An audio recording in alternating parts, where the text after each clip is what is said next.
Venimos trabajando desde el año 98 a la fecha, 11 años de constante actividad que nos ha permitido y nos permite estar en estrecha relación con los maestros y a partir del año 2009 con los estudiantes.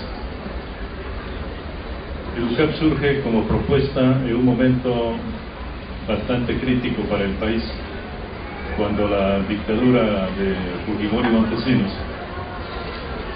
se esmeraba por desaparecer instituciones, y no solamente eso, sino también por desaparecer dirigentes. En una circunstancia así, cuando todas las organizaciones eran silenciadas, cuando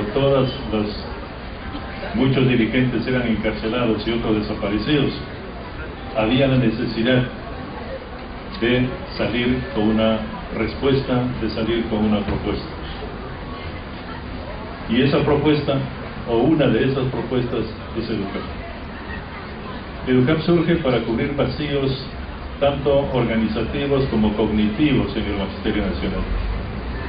Conjuntamente con la liquidación de organizaciones populares, también se han liquidado y se ha minimizado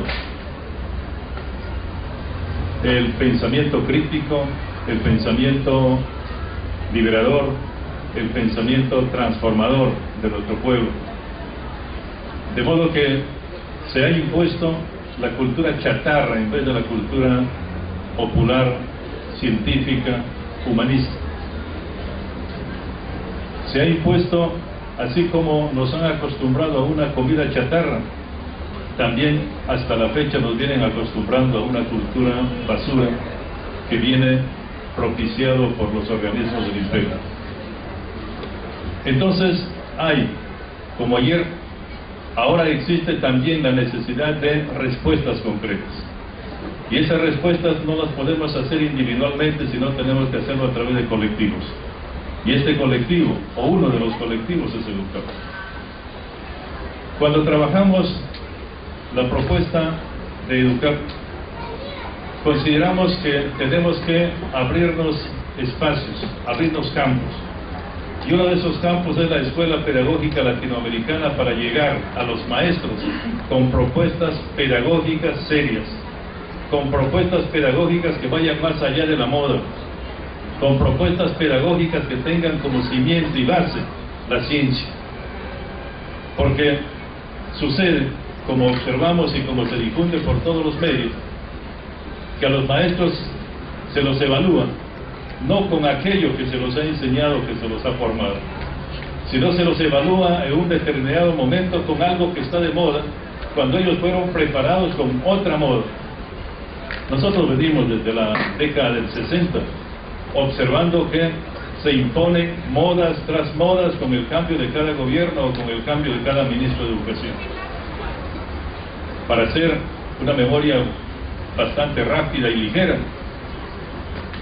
nosotros hemos pasado por el quinquenio de la educación y se nos puso de moda la educación por el trabajo y la educación por la vida, para la vida. Hemos pasado por la educación, tecnología y trabajo. Ya sabemos en qué ha terminado. Hace poco se ha puesto de moda la innovación educativa y se ha trabajado con los maestros diciéndoles que ahora son innovadores porque aprendieron muchos de ellos a manejar computadores. Y ahora estamos con la inclusión educativa, amén de otras modas como el constructivismo, etcétera, etcétera. Entonces, ¿de dónde tienen que salir las respuestas? ¿De dónde tienen que salir las propuestas que realmente interesan a nuestros niños, a nuestros jóvenes y al país en general? Necesariamente tienen que salir de las organizaciones de abajo. Venimos desde la década del 60 asumiendo y soportando una crisis económica que no hay cuándo pare. Cuando revisamos los periódicos, por ejemplo, del año 65, y le preguntaron al ministro de Educación, Pedro Beltrán Espantoso, de ese tiempo, ministro de Economía, ¿y cuándo se va a resolver el problema de los maestros? Este ministro dijo, cuando lo permita la caja fiscal. Y desde el año 60 a la fecha no hay cuando lo permite. Y no se resuelven los problemas de los maestros ni tampoco se resuelven el problema de la educación en general. Muy por el contrario, ambos se van agudizando y al final se pretende responsabilizar al maestro como causante de los problemas. Entonces, a través de Educar nos hemos trazado dos líneas centrales de trabajo, orientado fundamentalmente al desarrollo profesional de los maestros.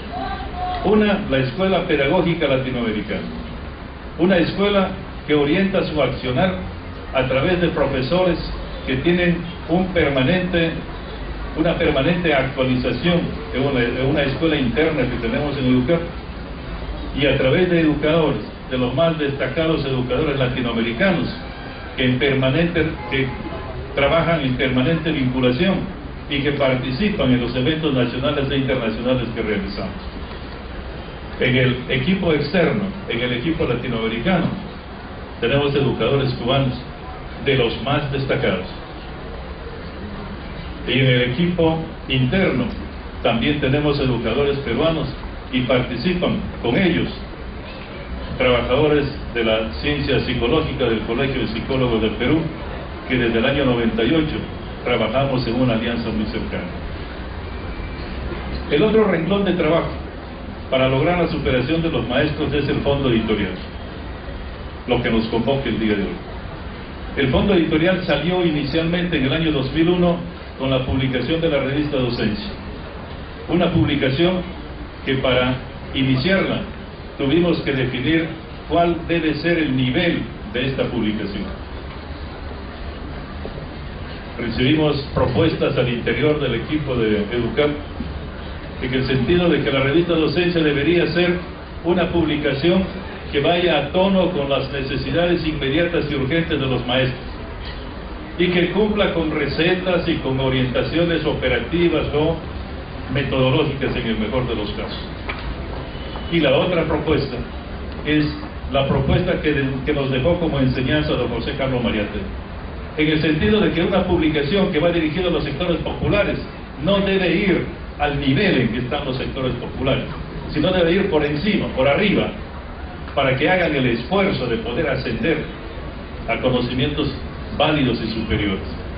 Y esa es la definición que tomamos, y de ahí que Docencia desde su primera edición hasta la fecha tiene en su contenido una temática de alto nivel y de alto contenido, que mientras trabajamos para los maestros de primaria y secundaria, donde más lo acogen son los profesores universitarios. Es decir, la revista está logrando su objetivo en el devenir del tiempo. La revista Docencia realmente se ha convertido en lo que su nombre lo señala, es docencia permanente, docencia circulante. Está en casi todo el país en la actualidad y en varios países latinoamericanos. Entonces, la revista siempre tiene un contenido denso. No es una revista de entretenimiento para leer y votar. Es una revista para estudiarla. Y esta revista la vienen estudiando para satisfacción del Consejo Editorial, en equipos de discusión. En algunos lo denominan círculos, en algunos lugares lo denominan como círculos de estudios, en diferentes universidades, y en otras los profesores sacan resúmenes de la revista y lo usan como material de trabajo con sus alumnos.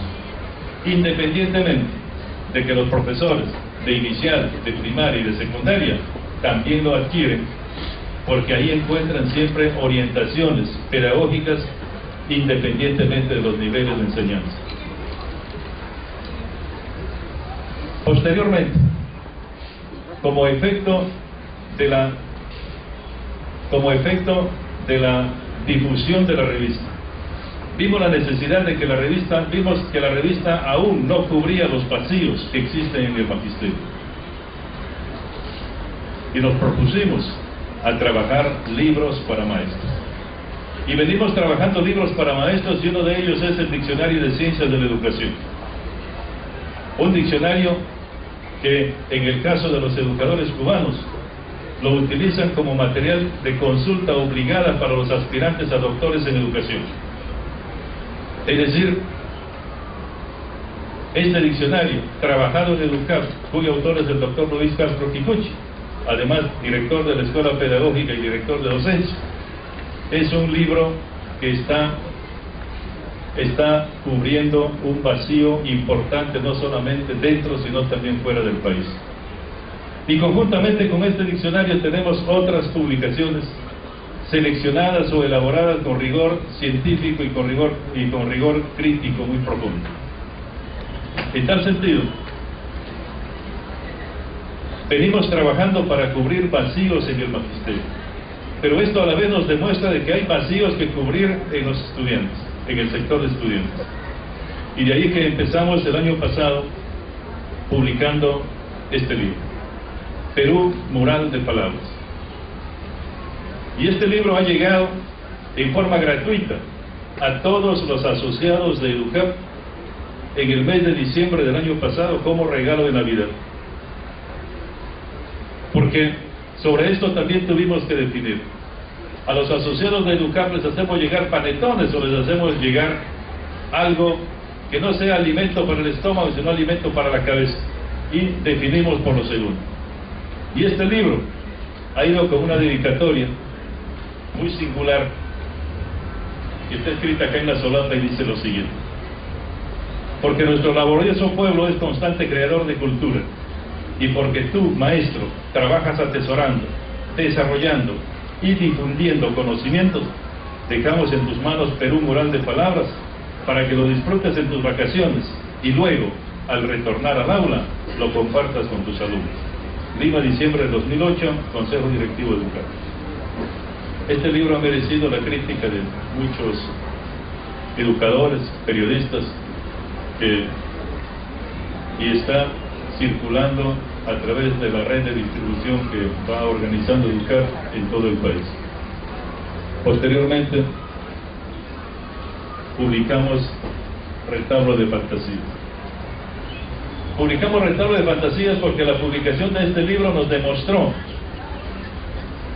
de que el contenido de este libro es apropiado para secundaria.